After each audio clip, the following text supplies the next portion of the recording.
welcome to all of you and to this first TECA expedition. My name is David Porteous and I'm part of the TECA program team, and I'm going to be the convener of today's webinar. Now, because it's the first webinar, let me give a bit of a background on TECA as we kick off. TECA is a new venture builder which aims to promote scalable, innovative ventures in the area of climate adaptation.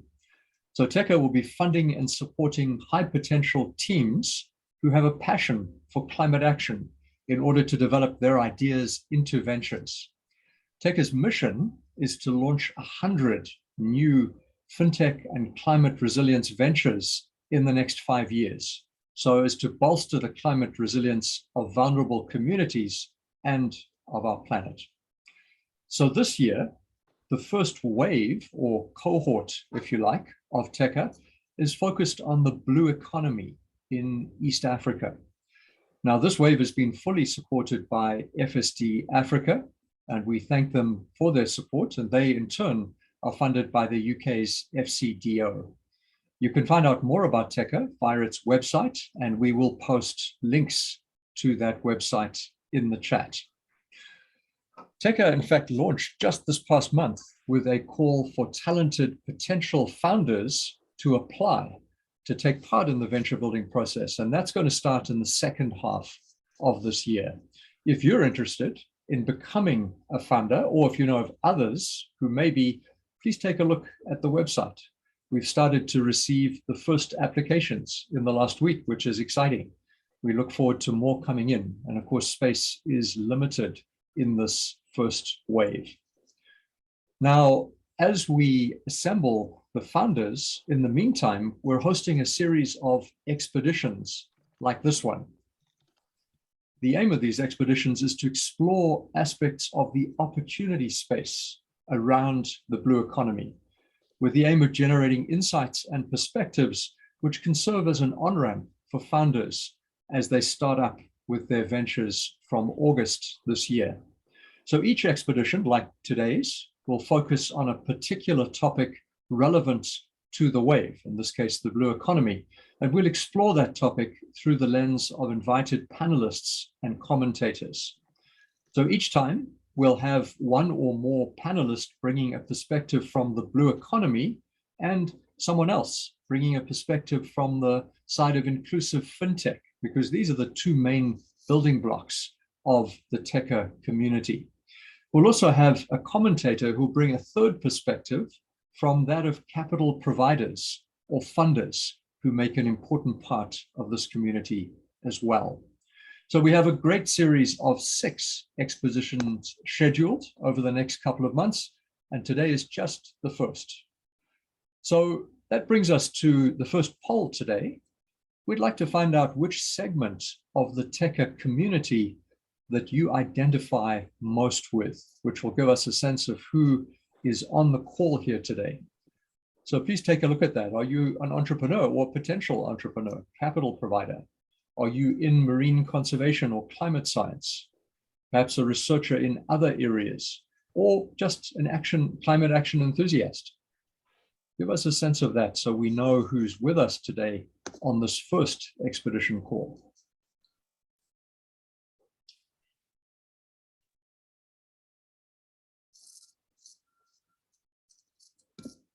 All right, so let's take a look, comment if we may, at who we have here. So quite a diverse profile of people. Good to see some of the entrepreneurs there, but it looks like in all the different categories, there are people represented with a predominance of researchers, and that's appropriate. And we have, in fact, 2 leading researchers who will be our guest panelists today that I'll introduce shortly. So let me give you a sense of what an expedition like today's webinar is like. So each time we'll start off with a discussion among our panelists and commentators. And the reason for that is to get some new information on the table. And after that, we'll open the floor for questions. But feel free to start posting those in the chat as we go along, so we can perhaps prioritize those questions when we get there. We will have a short breakout session in which you'll have a chance to meet a small number of other people on the webinar today, and together have an opportunity to sift through some of your thinking about the opportunities that you may have heard today. And then at the very end, we'll reconvene to discuss and evaluate, because the aim is to leave today's session and every session with a prioritized sense of what those opportunities are. So as you listen in to the first part today, we encourage you to keep your own kind of scorecard. What do you hear about challenges, which are often the basis of creating solutions, opportunities? List the questions you may have, and you, of course, can feel free to chat those as we go along. So having said all that about expeditions, by way of general introduction, a couple of quick house rules. As you've seen, we are recording the session, and you should have given permission to that. If you object to that, you'd need to drop off now. But the reason is we want this to be available to founders as they join, and for others who will join in ways we'll describe at the end. And then please do stay on mute unless you're speaking, which cuts the background noise. We wanted to do this in an open meeting format rather than the formality of the Zoom webinar, because that allows for the breakouts, it allows for the interaction. So you can chat, as we said, when we get to the part of discussion. So here we are. We're finally ready to embark on today's expedition, which is about opportunities and challenges in the blue economy in Africa. Now, this is the first one, so today's session is very much around a framing. It's an introduction to this fascinating and dynamic area. Some of you will already know a lot about this, and this will be a chance to build on that. For others of you, this may be a first time thinking about the blue economy. So let's run the second poll today, just to get a sense of where you're coming from, how much you already know about the blue economy, and that'll help our panelists today to calibrate where to start from. So which of those statements best fits you in your knowledge?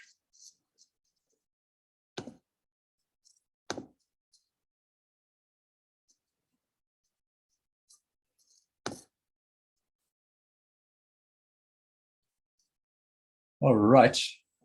I would imagine you've had a chance to give your response there. Let's see what it looks like. All right, that looks like a good bell curve with some people with good understanding but keen to learn more. So we hope to hear from you. In fact, it looks like most people want to learn more. That's the reason that you're here. So welcome, whatever your level of knowledge might be. We hope that this will be an opportunity to learn more. So let me introduce you to the people from whom we will start to learn more. Our two panelists today, a warm welcome to them. First of all, to Dr. Okafor-Yarwood, who is a researcher and a practitioner in the area of the blue economy in Africa in particular. She's written widely on the subject, both in scientific journals and also popular publications like Quartz that some of you may have seen and read. She's presently based at the University of St. Andrews in Scotland, where she is a lecturer in sustainable development. So Ife, welcome to you. And we have Dr. Dawit Yemane, who was a co-lead author of the chapter on oceans in the most recent International Panel on Climate Change report that came out a few months ago that you may have seen. So Dawit is a scientist who's focused on the application of statistical methods and algorithms to gain insight from biological, environmental, ecological, and fisheries data. He's based in Cape Town, where he is a researcher at the Department of Forestry, Fisheries, and the Environment. So we'll kick off just with a round of questions to each of our panelists, and then I'll introduce the two commentators who will highlight opportunities they've heard coming from those different perspectives, a fintech perspective and a capital perspective. So Ife, I'd like to kick off, if I may, with you and refer to a podcast that you were on last year with some others. You were discussing what's being called the blue acceleration, which I understand to be the booming of the blue economy and of activities around the blue economy. But you and some others have questioned who's actually making money and who's paying the price of some of this. So could you perhaps give us a sense of what you see as the parts of the blue economy which are booming and who's paying the price for that? Thank you so much, David, for the question. Before I answer, I'd like to say thank you so much for inviting me for this session. It's a privilege to be here.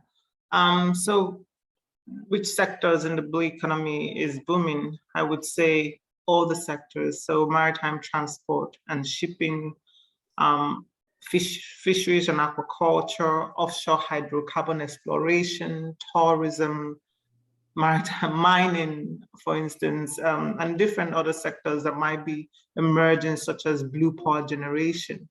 The idea of the blue economy, which originally is meant to sort of guide the exploration or development of the sector in a way that does not undermine environmental conservation and social well-being, is unfortunately attracting different players that are now becoming aware of the potentials there.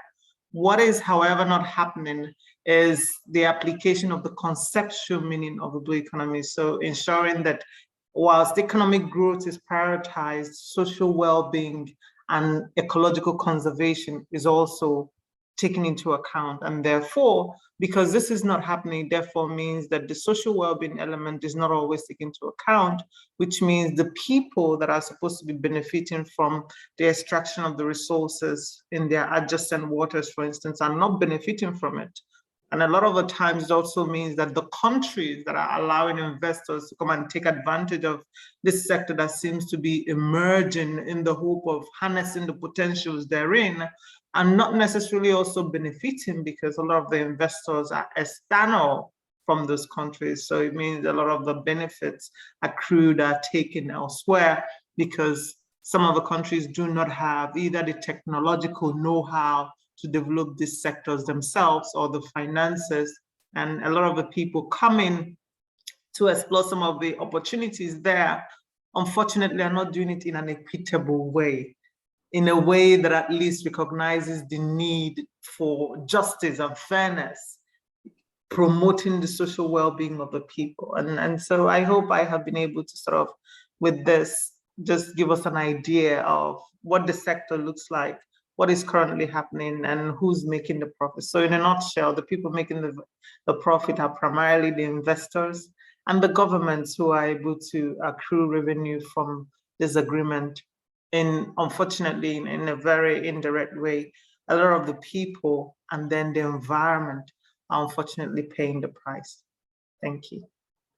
Wow, so it sounds like if it is booming. You were saying all sectors are booming, but it sounds very uneven in the distribution of those benefits. And as you said, particularly a risk that social well-being and environmental well-being is challenged, and certainly things that we hope TECA will be addressing and not contributing to taking place. So it sounds like this is a case for policy intervention in part to address some of those inequalities. Now, I'm aware that the AU, among many other regions and nationalities, has come out with a blue economy strategy in 2019. Could you give us a bit of a sense, Ife, of what that strategy covers and how you think it's going at the moment? Again, thank you for the question. The AU strategy recognizes the potentials that lie within Africa's maritime domain and the resources therein. And so the strategy itself focuses on 5 thematic areas. And from this, you'd also get a sense of the sectors that are either likely booming or the governments of coastal states and small island nations are interested in promoting. So we have, in terms of the focus area of the AU strategy, they're focusing on fisheries and aquaculture, and of course, conservation and sustainable aquatic ecosystems. Then we have shipping. These are the areas that they are focusing on: shipping, transportation, trade, ports, maritime security, which is of course also an emerging sector, given that private maritime security actors are increasingly interested in safeguarding the exploitation of some of these resources.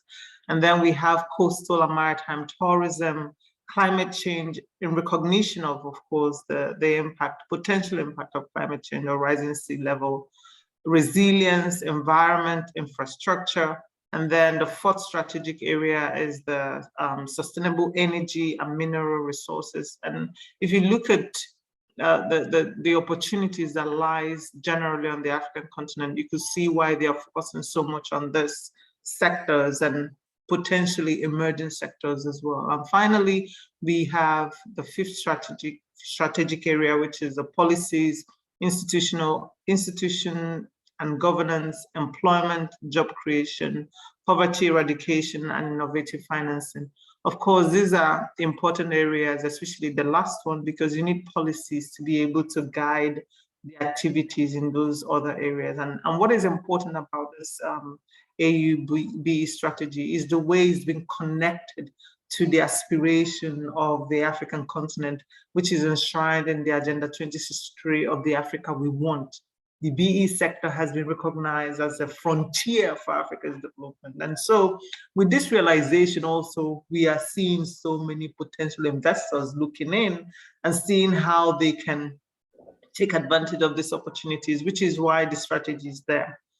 What are the achievements or what has been done so far? Of course, I can say that the strategy have meant that so many people have become aware and so many coastal states have become aware of areas they can focus on or on areas they can do things differently on. And with this strategic vision, we're seeing investment in certain areas that I guess you could say investors feel they could have more returns. So since the strategy was implemented, so many countries are also developing their own BE strategy.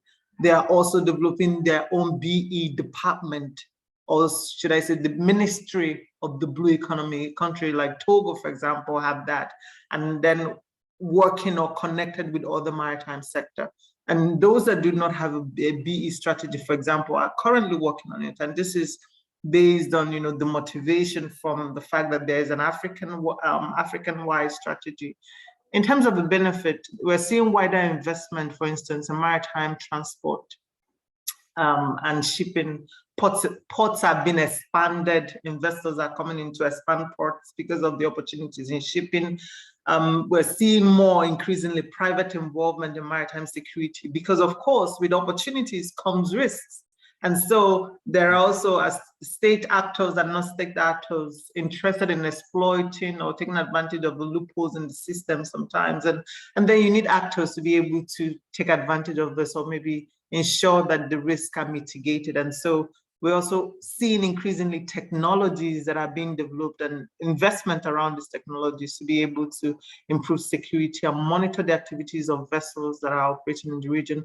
We're also seeing increasingly investment in fishing, but again, it's not happening in a way that maybe as a continent or the vision that they have in mind, in a way that actually ends up in sort of encouraging employment within the continent. So we see investment in fishing, but not necessarily to the benefit, depending on where or how you are or defining it. So in a nutshell, I'd like to say that we're seeing some progress, like African Development Bank investing actually in BE project and like in fisheries and aquaculture, imports and other opportunities. But what we'd like to see is, of course, for this progress to be embedded within, or should I say, injustice, to ensure that in the process of harnessing the potentials or opportunities on the African's blue economy or the African's maritime domain, we do not end up depriving the people that we should be protecting in the long run. We are hoping that they can do things better by ensuring that this progress is guided by a vision of justice and fairness, than the environmental conservation that they had in mind when envisioning this, and the promotion of social well-being is not ignored as they chase economic growth in their respective countries. Okay, thank you. I want to jump on one acronym you've used there, just because for people like myself who are new to the blue economy, coming from the other side, the fintech side, you mentioned BE. So there's an acronym we can use today, BE for blue economy. But it sounds like what you're describing is a package of things going on in Africa around the AU strategy, but then at country level, there's a lot of activity, as you said at the beginning. This is part of that acceleration. And it sounds like you see most of that as positive, but with some of these risks that it is unequal and that there isn't the fairness in all of the outcomes which are there. So I'd like to turn to Dawit at this stage, because you mentioned that climate change is one of the pillars of the AUBE. Now I'm using that acronym strategy. So Dawit, if I may, let me bring you in by asking, you were a co-author of that report, which people on this call may have read. For those who are not used to it, it's a massive scientific exercise, this IPCC process. So can you start, just give us a little bit of a sense of how it ended up in the chapter 3 on oceans, of which you were a co-author? Hi, Dave. First of all, thank you for having me to talk here. Just a bit on some of the work that we did as part of the working group 2 in chapter 3. So you said, what do you want me to say? Give us a bit of a sense of how it came together. What was the process involved leading up to that big tome that you published? I think it's a bit a lengthy process, and it took from about at the minimum about 4 years from start to beginning, for the latest report R6 of the IPCC. And it's actually it's not like a standard. If you have a bit familiar with literature, with the scientific review, it's a bit much more sophisticated and advanced, where a large number of literature or science were reviewed, and not actually like going back between 10 or 20 years, but the latest one, because most of the previous one have already been part of previous assessments that goes up to R5, and after that the stroke and the 1.5 report. So we had to look for change or updates in scientific information on climate change impact, and we are mostly interested in not the physical but the biological and socioeconomic aspect of it. The physical, there's by itself a working group that deals specifically with the physical part of climate change. So the assessment is very rigid assessment that we have to. You might have seen. Yeah, you might have seen some of it. So in the actual report, we had to assign on the level of reliability of the kind of information that comes out, either published or reported anywhere, and that's to a large extent the large number of reference or citations were reviewed, and their reliability assessed, and accordingly they were used in the report. So I'm not sure was that sufficient, or do you want extra? Well, perhaps give us a sense of it. So this is an incredibly comprehensive process. You said it took 4 years to come together. What in the most recent report had changed in your assessment? Well, I think in a short, the main thing that changed is if you look back for some of the previous couple of previous assessments with new research or new data that comes, and you get first you get more confidence in whatever assessment that was done before. Some of the assessment that we had low or medium confidence, now you get a lot of information, either a lot of support, either from model or observations that actually, and then you can assign this high confidence either in the impact or some other aspects of the climate change. That's the first thing. So and the other one is increasing confidence, and then you get more citation or more inference or research done on climate change impact. Okay. Well, it's certainly striking to see the degree of rigor to which you and your colleagues went in assessing all these different sources and looking at the effect of change. And it gives a clear sense of gathering risks. There certainly are big challenges, biological challenges, as you mentioned, that you focused on. And we've heard those from Ife today as well. Plenty of challenges, plenty of risks out there. I want to go back to Ife, if I may. And Ife, to say so, you've also highlighted these risks that the blue economy, the BE, faces. What do you think about opportunities? Where do you see the biggest opportunities for innovation from your perspective today? And then I want to ask Dawit. Okay, thank you so much again for the question. the opportunities are endless. It's everywhere. In the fisheries sector, it's untapped in so many countries. In the ports and maritime transport, it is untapped, especially for maritime transport. The opportunities are there, but as you noted, the risks are also there. And without potential investors, for example, understanding that there's room for those risks to be mitigated or willingness for those risks to be mitigated, it might not really give them the zeal or the push they need to invest. But I want to focus primarily on the opportunities that lie in the fisheries sector, even though there are also opportunities in blue power generation, for example, given that so many countries on the continent do not still, so many people still do not have access to electricity, for instance. So blue power generation, tidal waves is something that potentially could be big. Ghana is already taking advantage of that. South Africa is already doing something on that front. But I want to focus on fisheries because of the fact that millions of people on the continent are employed in the fisheries sector, directly or indirectly, many of whom are women, especially those in the value chain. We also have men that are fishers. But at the same time, the level of spoilage that we have in fisheries is so much that, for a continent that produces so much fish, you can't understand why there are people that might be protein deficient, even in coastal states. And this is because of lack of wherewithal for preserving the fish. And COVID actually exposed the extent of this problem. So when the lockdown happened for so many communities, and the story is the same, you go from Nigeria to Ghana to Cameroon, Cote d'Ivoire, Senegal, any country, coastal state that you go to. Once the lockdown happened, and should I say, once COVID started in 2020 and governments implemented a lockdown measure, the next thing that happened for so many people that could not then go to the market to sell their fish was they discarded the fish, because usually they use ice to preserve. So you preserve with ice for a day, you're able to sell by the next day. But there's no refrigeration system, and therefore it means with that, if you had $100 worth of fish, which is a lot of money for so many families, it perished. They don't get it back.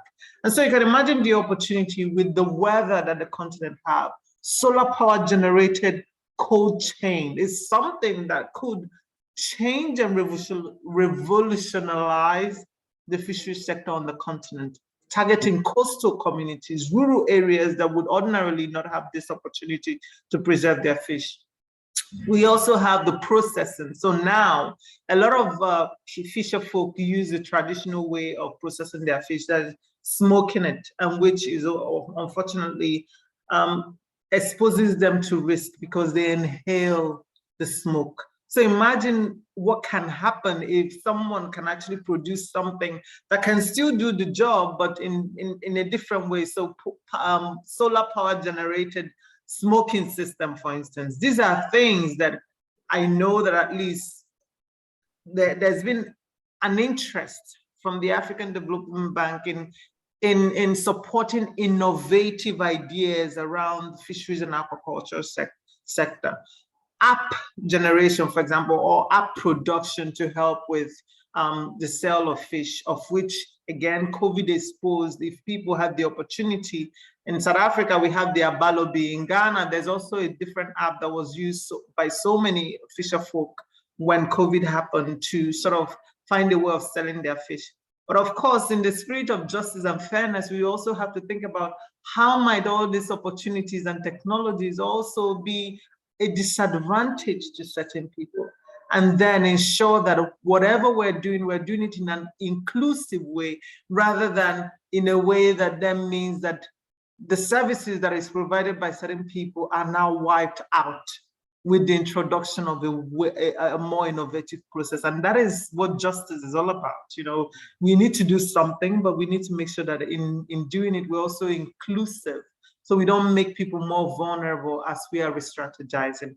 I could say more, but I thought I should just focus on this couple, just so we get an idea that there are opportunities. Thanks, you. David. Yeah, that's a great couple of examples there. And you've also given the reason for focusing on fisheries, just it's a lot of people covered there. I believe some 50 million potentially in Africa, something like that. That's a lot of people across the continent. And even in East Africa, which is the focus of the first wave, a lot of people with some dependence on those supply chains coming out of different forms of fisheries and or aquaculture. So thank you for highlighting that. And also the risk that goes with innovation. Innovation can be disruptive, and we need to think about the risks of innovation as well. Dawit, let me put the same question to you, because your report was obviously about stressing vulnerabilities coming out of climate change and its effects on life in the oceans. But what opportunities have you seen arising for innovation as the result of climate change?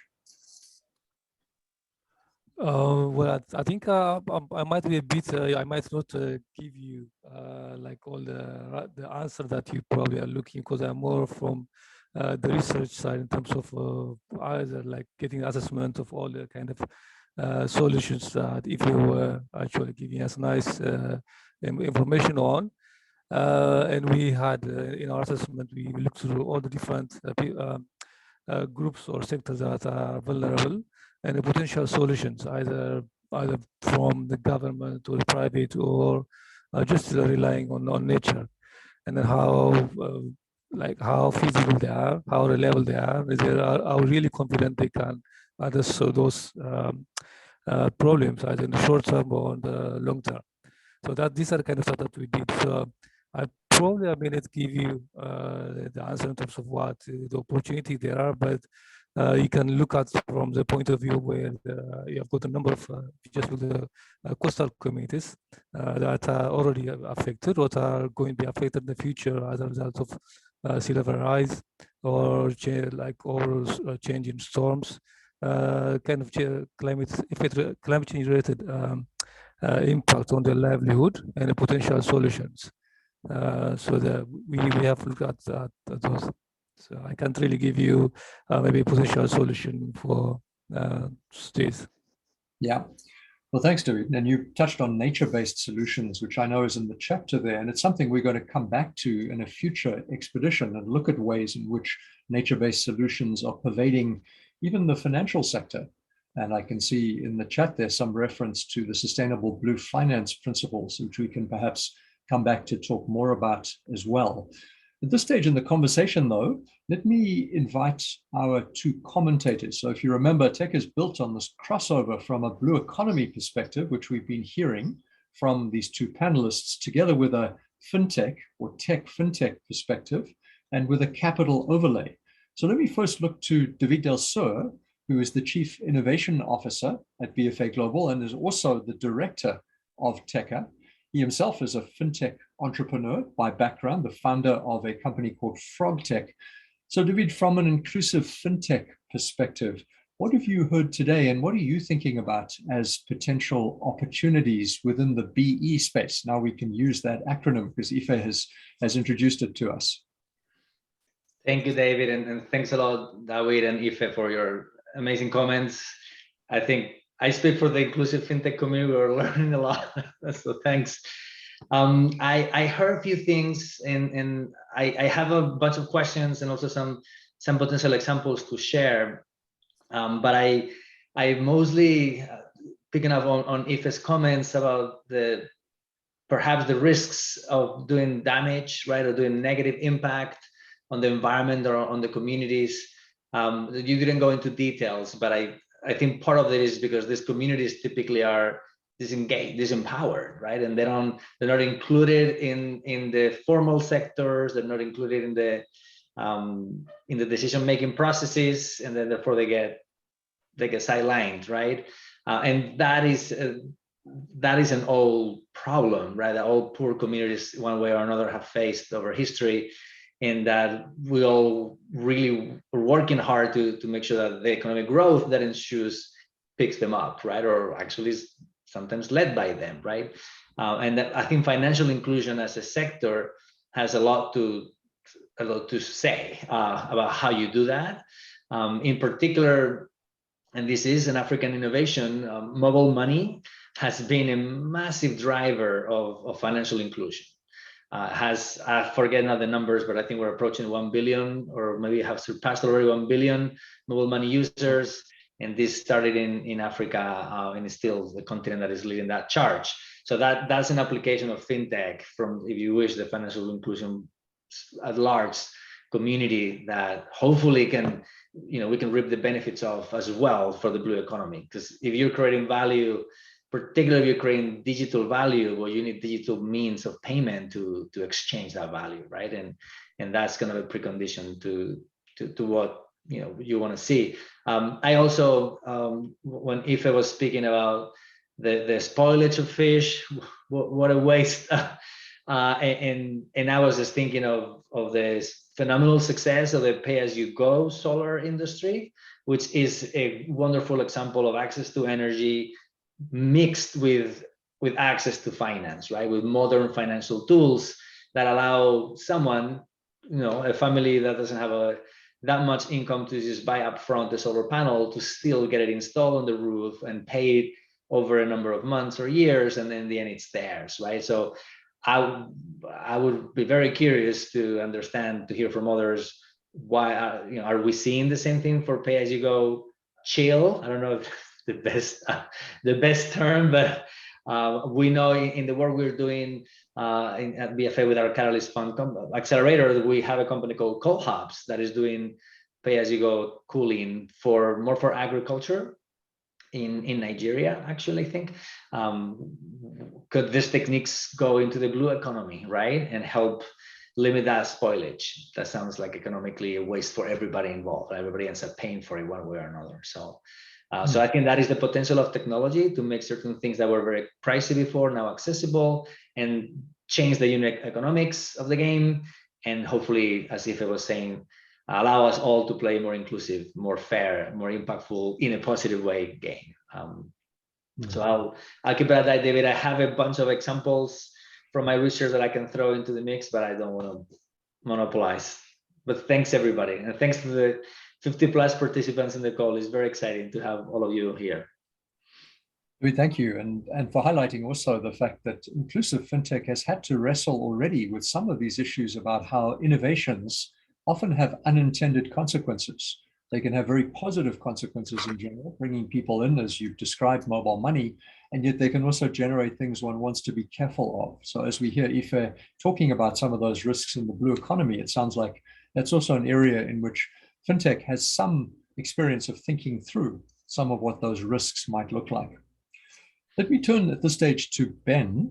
So Ben is also a founder. That's another part of the communities represented here. He was the founder and first CEO of a group called Agora Partnerships, and he is now involved in convening the Capital Stream, which is part of the TECA program. So Ben, you've heard a lot about investors mentioned today. We've heard they're piling into the blue economy. We've also heard that some of the effects of that are not always good, from what Ife was saying earlier on. What have you heard about opportunities, and what's your thinking about the role of investors in this blue acceleration that's going on? Thank you. It's a real pleasure to be here and to talk to all of you.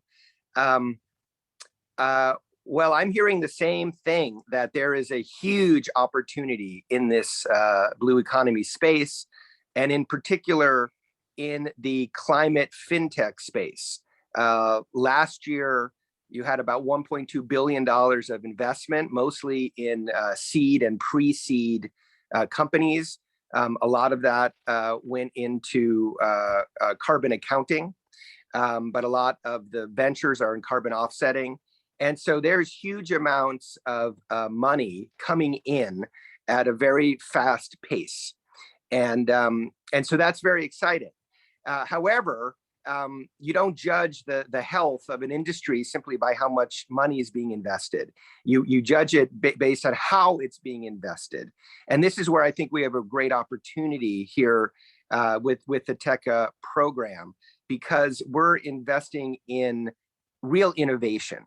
So in new teams, in new ideas. And I think from an investor perspective, it really makes a difference how those teams are formed. and what values they share, and how they are going to be including all of the different stakeholders in in their business models. And what I've heard in this great discussion is it is partly follow the science. There's a lot of science, there's a lot of data that we need to be following and listening to closely and doing our research. But also we have to make sure, especially in this particular industry that affects everybody, that we are designing our business models in a way that involve all stakeholders. And so I think investors are going to be really curious and interested in understanding how an entrepreneur is going to deliver value not only to investors, but long-term value to the communities in which they operate. And if they don't have a plan for that, or if they have not sufficiently incorporated the local stakeholders into their very model, that's going to be a red flag for investors. So I think it's a great opportunity, and I'm hoping that this is also an opportunity to bring in more investors into this space, because it really is an opportunity to deliver triple bottom line value, to people, to the planet, and of course also to investors. And the longer term entrepreneurs are thinking, and the more thoughtful they're thinking, especially around how you verify and account for data, which is a huge market, especially if we think about carbon trading in the future. But for that market to work, you need a rigorous science, but you also need real legitimacy. And that comes from the community in which you operate. So those business models that integrate both of those will be very interesting for investors. Ben, thank you. So it sounds like you're sanguine about attracting in a new generation of investors who might have a concern for that triple bottom line impact, dealing with the well-being of communities that Ife mentioned, as well as the well-being of the biosphere in which they are making those investments. Let's hope that's true, and that TECA can be part of mobilizing those sorts of investors. So let's do this. I'm noticing things in the, Dawit. Yeah, yes, Steve, just to add something, I think to what is we had a chat on. I think the most important, because the whole idea behind TECA and this whole meeting is just to get, given we have got a huge problem with climate change, and then just to get like a point where we can actually have a business opportunity. We have got a big problem, and there is a business opportunity where you can actually solve something and also benefit while doing it. I think the best way, maybe if I just from my side, that I can suggest to, if you like to look at to get some sort of a business idea or opportunity, is to look at the problem. Because the whole report, either just the IPCC report, or which actually brings each and every citable or reliable and reasonable publication that was published out to this year on climate change and its impact and adaptation and different solutions.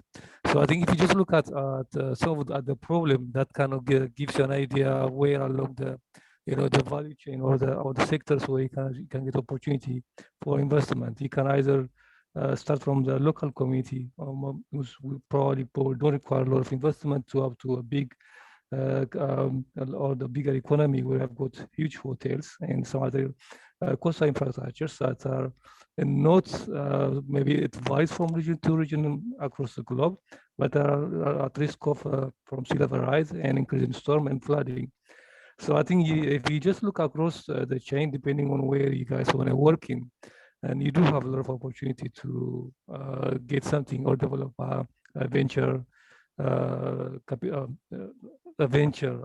that. Yeah, thank you, Dawit. Yeah, so I think you're right that many opportunities come out of problems. They come out of addressing and solving problems. So an awareness of those. You mentioned tidal surges just now. I mean, a whole range of things that we could consider. Here's what I'd like to do is I'm noticing a lot of activity in the chat going on there. Let's see if we can pick up a couple of questions from there. I'm noticing, for example, Samantha Peterson from WWF is saying there's some examples of projects underway at the moment that you are supporting. Samantha, do you want to come off mute and just tell everyone a bit more about that? Sure, thanks, David, and lovely to meet everybody. And thank you for inviting me. Yeah, so WWF works with coastal communities in 34 countries actually across the globe, but 5 countries within the Southwest Indian Ocean. And in all of our project locations, and there are about 28 of those in the Southwest Indian Ocean working with small-scale fishers, the issue that's been raised around cold chain development and post-harvest loss and the implications for livelihood and food security and the ecosystems themselves are, really, really real. And so I think there's enormous opportunity. We have been investing in supporting coastal communities to look at cold chain development for some time with very varied success. So I think there are some, I would encourage if there's anyone interested in looking at this, to look at some of the practical examples, because not in all cases have the business cases held true, or there's been some very real challenges on ground. So just to add that into the mix, and I'd be very happy to connect anyone who's interested to know more with some of those field teams. Thank you. Thank you, Samantha. And I see you've even shared your email in the chat. Thank you for that. One of the purposes of these expeditions is to connect up people in this growing community, of which the TECA community is a small part, but we hope will be a productive part in future. So thanks for doing that. I'm seeing other questions in the chat here from Michael Ward around how Africa's investigated carbon taxes and cap and trade. And I'm wondering if any of the panelists would like to speak to that.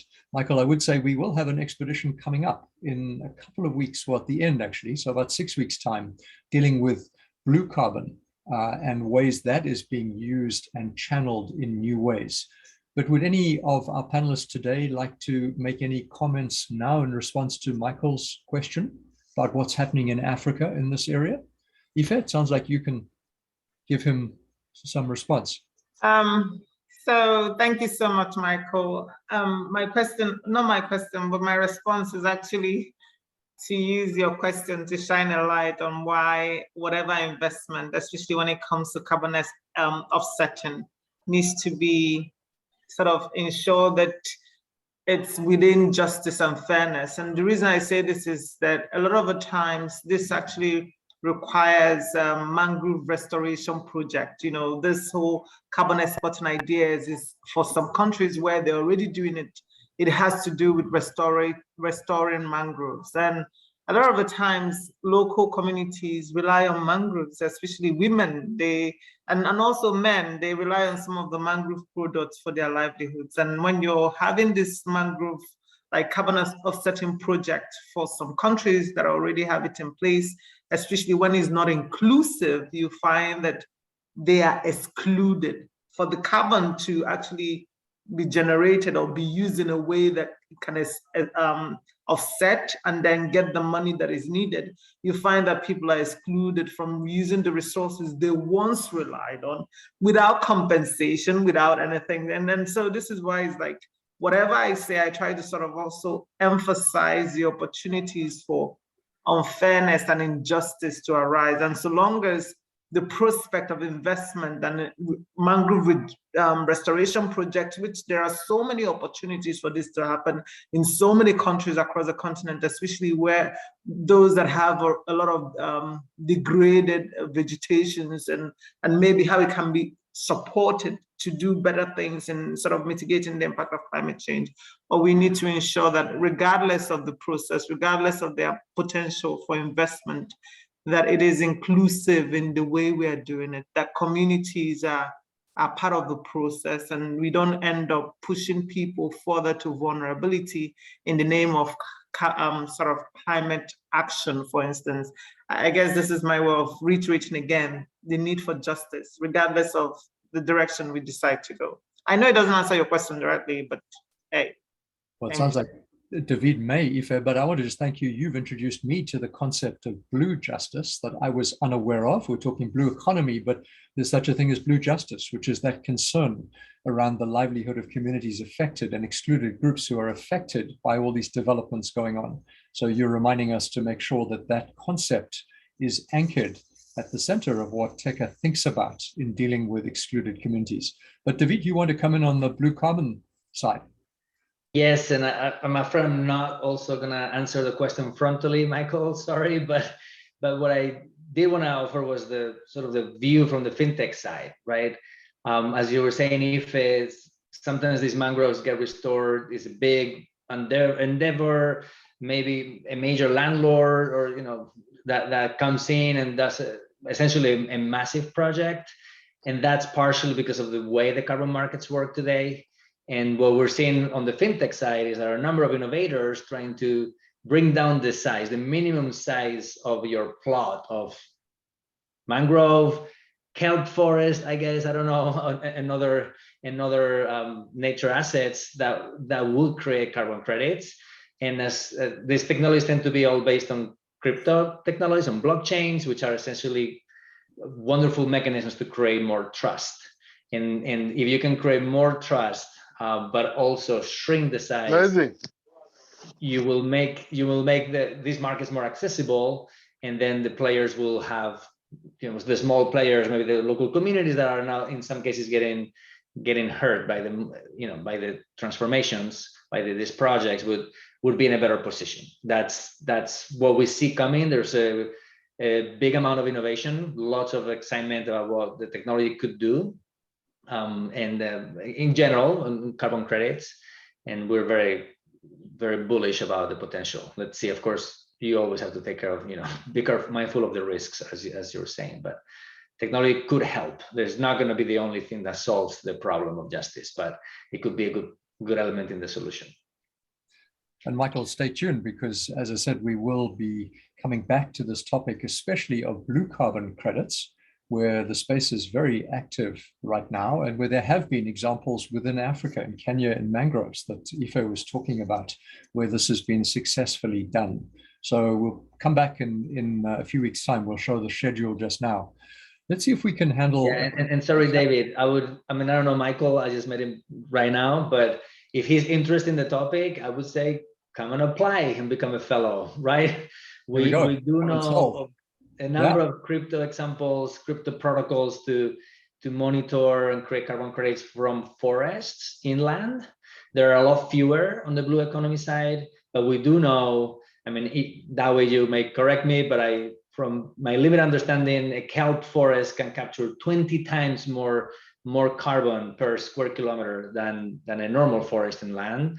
And mangroves also capture 5 times more. So there's a lot of potential for carbon capture, but there's not that much attention on this particular type of carbon. So maybe come and be the first one launching a company doing this. There's the invitation. You or your friends. There we go. So we hope there will be people who will respond to the problems here. Let's see if we can just handle Samuel's question. So Samuel looks like he's responding to the comments about cold chain and small fishes, Ife, that you raised first, and David, you touched on. His question is, how can they afford this? If these are low income and vulnerable people, how can they afford solar refrigeration options? Ife, do you want to talk to that? David, you gave an example as well in Nigeria that's dealing with refrigeration. I can talk about the things that I'm familiar with. So currently there's this company, it's actually a new startup, Edja Eyes. They are doing something in relation to solar powered refrigeration to support fisheries, obviously, or fisher folk. But the reality, as Samuel noted, is that it's expensive. It's millions of naira just for a fridge. And actually, I found out about some of the challenges in a recent research that we're doing. We started in 2020 to understand the impact of COVID in the fisheries sector and how they're responding to their vulnerabilities, to the point that, the challenges are there, the solutions are there as well, but the money to be able to do these things is not there. In the past, I could easily say that if we had a pay-as-you-go system, that the fisher folk obviously would be able to pay, they'll be willing to pay. Besides, they pay for eyes. The eyes is not something that they get support from the government or anything, but they pay for the eyes to be able to preserve the fish. But with COVID, it unraveled a lot of the progress they made. A lot of them are actually starting from the beginning again, picking up after, using the income they had in the past to feed their families for the duration of some of the lockdown, for which for some countries and communities, it lasted 3 to 6 months for a lot of them. So I can say that based on previous experiences, at least pre-COVID, if there were to be a pay-as-you-go solar-powered refrigeration or cool chain system, a lot of the fisher folk would definitely be willing to pay for it, because it's more sustainable than the ice they've been buying anyways. They've been buying it. It's not like they've not been using they've not had access to ice.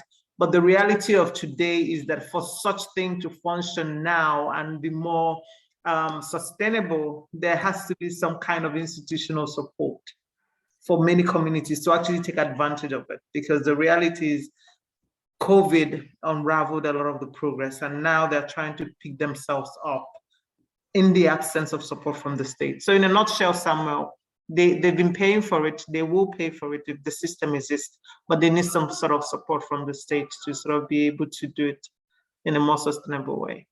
Thank you. Sorry, David, I just wanted to make a quick comment that the pay-go solar industry is now over maybe 10 years old. And what we're seeing, as with any industry as it matures, we're starting to see a lot of specialization.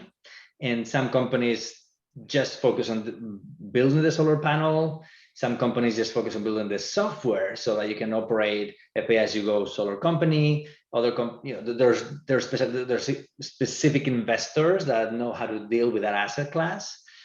So that is, I think, promising news for the pay-as-you-go pay-as-you-chill, or whatever we call it on this side, because it will be able to pick up all of these pieces essentially for free. The development cost of building all this software, all these models, it's already been incurred and it's available.